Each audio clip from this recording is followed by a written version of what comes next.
Well, ladies, the day has finally come. The reason why you all go to school every day, the reason why I get up in the morning, the reason for life, it's finally here. We are finally moving on to the rock cycle. How excited are you right now? I'm very excited. Well, the edge has been taken off my excitement just a little bit because we're not in school and I don't get to spend hours boring you with my rock collection and like holding stuff up and going, oh my god, look at this amazing rock.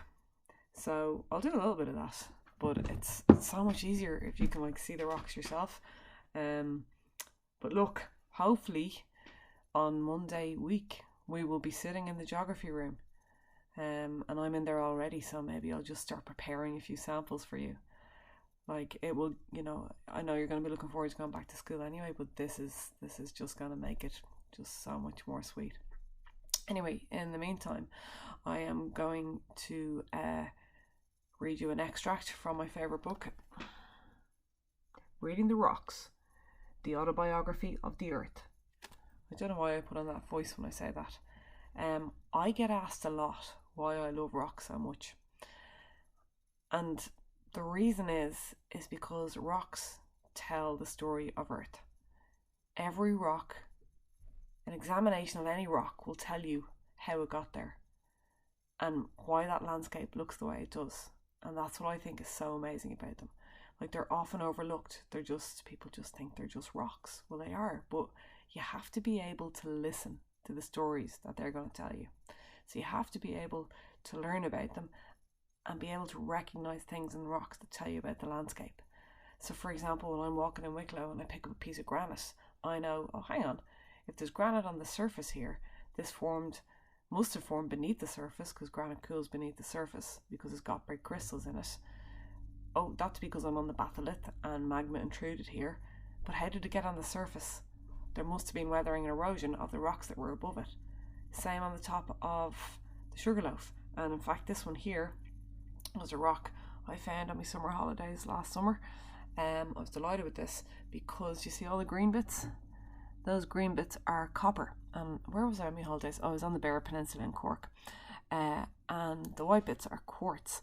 So I know that this was formed, if anyone does Minecraft, this was formed as part of an ore that has quartz and copper in it. And in fact, there are copper mines all over the area where I was on my summer holidays.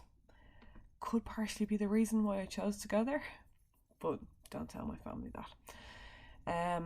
Alright, right now you're in for a treat because I'm going to read you an extract from this book, which kind of explains the point I was trying to make, why rocks are so important, why geology is so important, more important than anything else, in fact, that you're ever going to learn in school. Sit back, relax, and just let this wash over you. We ready? You paying attention? Early in an introductory geology course, one begins to understand that rocks are not nouns but verbs. That phrase for me. That's tattooed in several places. Rocks are not nouns but verbs. So they're not things, they're processes. Visible evidence of processes. A volcanic eruption, the accretion of a coral reef, the growth of a mountain belt. Everywhere one looks, rocks bear witness to events that unfolded over long stretches of time. Little by little, over more than 2 centuries, the local stories told by rocks in all parts of the world have been stitched together into a great global tapestry. This is... Oh my god, who is interrupting me during this? Apologies. This is called the Great Geological Timescale. This map of deep time represents one of the great intellectual achievements of humanity, arduously constructed by stratigraphers, they're people who study strata, paleontologists, do you know what they are? Geochemists and geochronologists from many cultures and faiths. It's just that word though, or that phrase, rocks are not nouns but verbs. That's why I love rocks so much. Also, some of them are really pretty, but that's just by the by. Okay, having said all that, I just want to explain to you what I've done in OneNote. Oh no, hang on a minute. I'm going to pause this first. Okay, so in OneNote, what I've done, do I have it open a couple of times here? Yeah. What I've done is, hang on, I'll just go down to my test student in the bottom there. So rather than, so everything that we've been doing so far is in homework and tasks, so that was all the deformation stuff, and there's quite a bit gone into that there now. So rather than keep using that, I thought it would be better to set up a new folder in all of your profiles, and that's called Rocks Homework and Tasks. So basically all of the new stuff for this will be going in there, just so it's a bit easier for you to find. And the first thing I want you to do is click in there and do the Rocks KWL.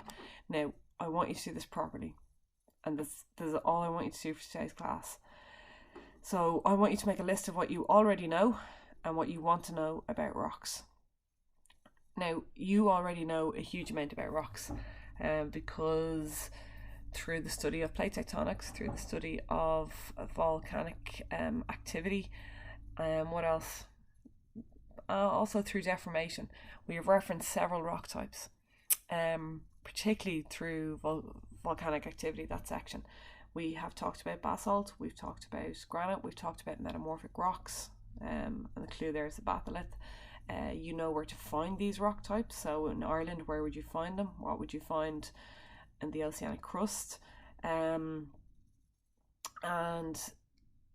we also, when we mentioned about foam mountains, we talked about sedimentary rocks there. So look, we have actually touched on loads and loads of elements of rocks already. So what I want you to do is think back, not necessarily use your booklets, but think back through plate tectonics. What did you learn about mid-ocean ridges that would be relevant for rocks? Think back to volcanic activity. What did you learn about lava plateaus or batholiths that would be relevant to rocks? Deformation. What about sedimentary rocks? Do you remember when we talked about the McGillicuddy Reeks, when we talked about Munster Ridge and Valley, we talked about two rock types in particular that were there, one formed on top of the other. So I'm expecting a really, really long list of what you already know about rocks. And I know you are bursting at the seams of questions. What do you want to know about rocks? I can't wait to see these. I'm very excited. So this is all I want you to do for today. I know that you're going to want to keep rewinding and going back over the extract that I read you out. So, don't take up too much time doing that. I want you to focus on this. So you can literally just type your list in here, or I've no problem with you making writing this out and taking a photo and popping it in. But please just use the title of what I already know and what I want to know. Alrighty. And that is nice and easy for you. So I will leave you with that, and I shall return tomorrow at some point.